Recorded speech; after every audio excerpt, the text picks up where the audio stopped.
Hello and welcome to Awaz News. I'm Simona Kutoni and I'll be taking you through big news across Canada.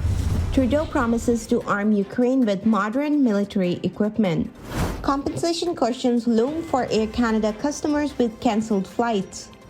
Ford says wage increase for Ontario public school teachers will be more than 1%. Canada to require nutrition warnings on front of some packaged food. Toronto man charged after fatal shooting in Brampton. Police plan to avoid repeat of Woodbine Beach violence this Canada Day weekend. Ontario's modified road test G to remain in place. Statistic Canada says economy grew 0.3% in April. Environment Canada confirms 3 tornadoes touched down in Saskatchewan. So those were the headlines. Now let's jump right into the details. Ukraine's long-standing pleas and prayers for advanced Western weapons are beginning to be answered as Canada announced today its plan to send dozens of brand new armored personnel carrier to the embattled country. It's a part of the overall push by the NATO, which has said it will help the Eastern European country convert to a modern military kit. At the conclusion of the NATO Leader Summit in Madrid, Prime Minister Justin Trudeau announced that Canada is working on finalizing a deal to provide Ukraine with 39 armored combat support vehicles.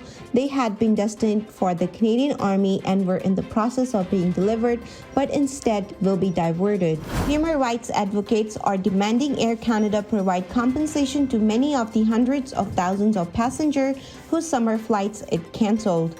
The country's largest carrier said yesterday it will cut more than 15% of its flights in July and August as the country's flight network sags under an overwhelming travel resurgence. The move will see more than 9,500 flights, or 150 per day on average, dropped from the airline schedule already operating at just 80% of pre-pandemic levels. The flight link mainly to the airline's Toronto and Montreal hubs and run along domestic or Canada-US routes. No international flights other than those to the United States were among the call. Public sector teachers in Ontario will see their wages increase by more than 1% as legislation aimed at capping compensation for those workers is set to expire later this year. Premier Doug Ford addressed Bill 124 during an unrelated news conference today where he marked the upcoming cut to the provincial gas tax, which is set to take effect on Friday.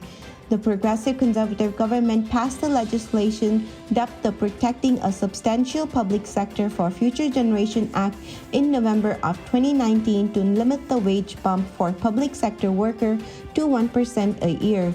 Touted at the time as the time-limited approach to help eliminate the deficit, the provisions were only set to be in effect for 3 years. But Ford has stayed tight-lipped on whether or not his government will repeal or extend the measures.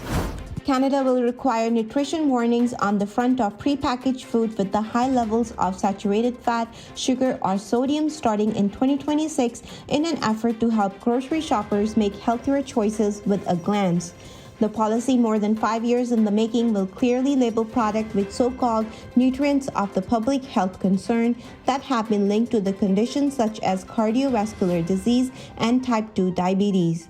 Health Canada said the new labels will complement rather than replace the more detailed nutrition information that's typically on the back of the food packaging. In general, they will be replaced on prepackaged food that contains more than 15% of the suggested daily value of saturated fat, sugar, or sodium. For prepackaged meals, the warning will go on items more than 30% of the recommended daily intake, and for food sold in increments of less than 30 grams, the labels will apply if they contain more than 10% of the daily recommendation. A man has been arrested after another man was shot and killed in Brampton parking lot earlier this month, Peel Regional Police says.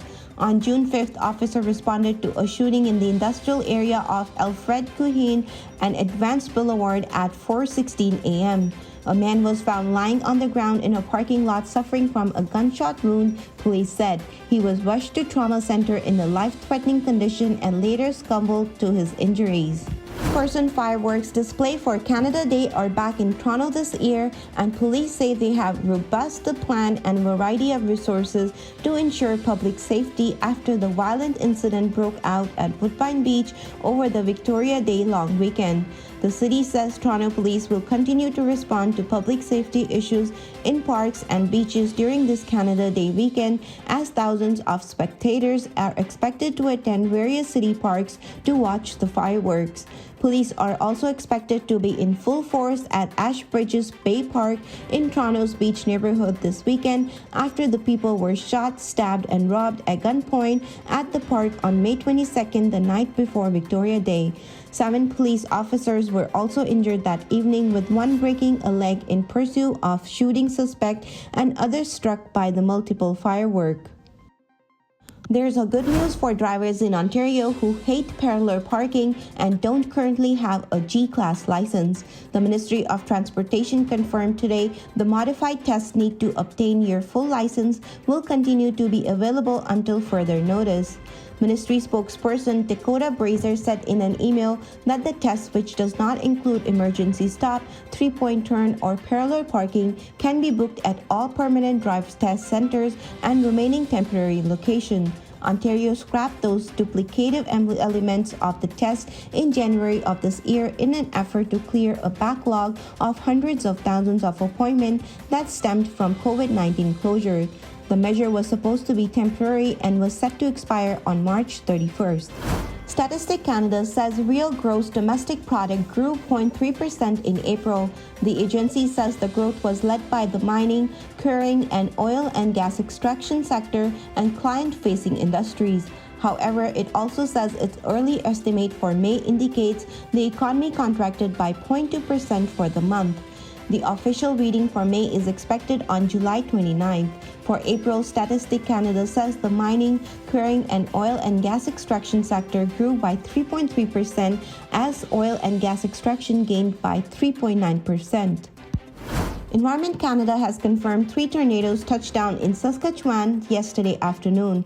Highway 16 was closed because of the tornado near Foam Lake, approximately 200 kilometers northeast of Regina, toppled grain bins and pushed them onto the ground, as well as power lines were down and the CP rail train had to temporarily stop, according to the Federal Weather Agency. Thank you for tuning in. I'm Simona Kutoni, and I'll see you tomorrow, same time, same channel. Have a good night.